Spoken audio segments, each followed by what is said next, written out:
Bonjour les amis, alors aujourd'hui nous allons attaquer dans cette vidéo comment s'équiper en matériel pour YouTube. A tout de suite.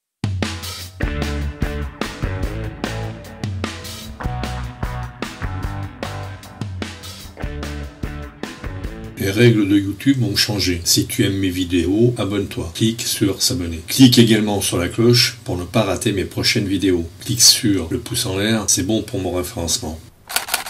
Salut les amis. Alors aujourd'hui je vais vous parler dans ce tome 3 de comment bien acheter son matériel pour faire de la vidéo pour YouTube.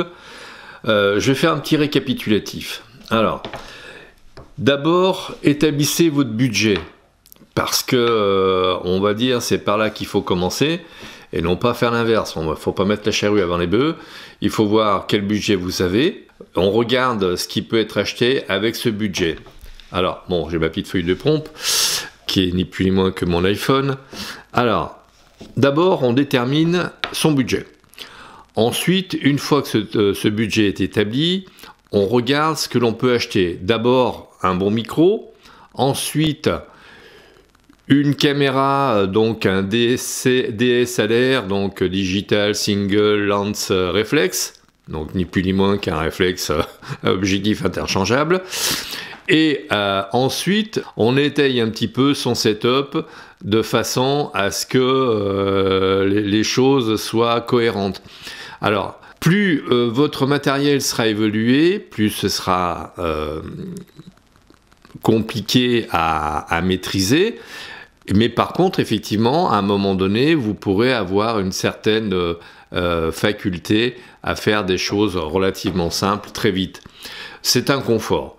Un bon matériel, c'est du confort. C'est pas forcément la base. La preuve, j'ai un GH4 qui fait parfaitement l'affaire. Il tourne en 4K. C'est génial.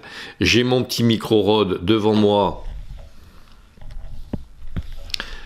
qui est là, on veut dire, à 20 cm de ma bouche, histoire de bien prendre le son. Qu'est-ce qu'il faut ensuite? Un logiciel, on peut en avoir des gratuits. Personnellement, moi je travaille sous Mac, donc j'ai eu entre guillemets un petit coup de cœur avec Final Cut Pro. C'est vrai aussi que acheter un logiciel dont tout le monde parle sur YouTube, par exemple, c'est un gage de sécurité. Ça vous permet de savoir si effectivement il y a des bugs, si c'est facile à utiliser, si tout plein de choses en fait. Et plus un matériel sera utilisé sur YouTube, et plus vous aurez une base de données large pour vous renseigner. Ensuite, effectivement, donc, j'allais dire qu'on peut acheter des cartes son, etc. Moi, je vous conseille une carte son de marque Ugreen, U-G-R-E-E-N. Elle fait 10 € et elle fait le job. Je veux dire, vous mettez votre micro pour une post-synchronisation, par exemple. Vous branchez votre petit micro avec ce style de jack, un jack plaqué or. C'est pour une meilleure connexion. C'est pas indispensable. Le son passe correctement si vous n'avez pas ce type de petit connecteur. Mais bon, c'est un plus. C'est toujours pareil, c'est un plus, mais c'est pas une obligation.